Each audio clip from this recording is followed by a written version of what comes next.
தான் நம்ம புதினான்னு சொல்றோம். இது ஒரு வாசனையுடைய தாவரம். வாசனைக்காகவே பிரியாணில கூட நாம யூஸ் பண்ணுவோம்.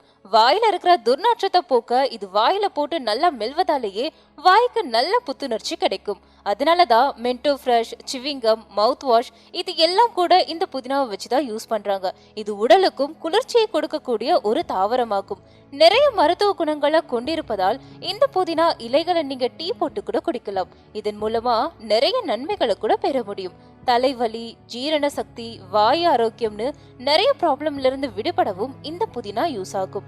இந்த இலைகள்ல இருந்து பெறப்படும் எண்ணெய்களும் நம்ம உடம்பு வலியை நீக்க உதவுகின்றன. அதில் உள்ள மருத்துவ குணங்கள் என்னென்ன அப்படின்றத இப்ப நம்ம பார்க்கலாம். இந்த புதினா மருத்துவ துறையில பயன்படுத்தப்படும் தாவரமாகும். இந்த தாவரத்துல இருந்து பெறப்படும் எண்ணெய் மாத்திரை வடிவில கூட கிடைக்கின்றன.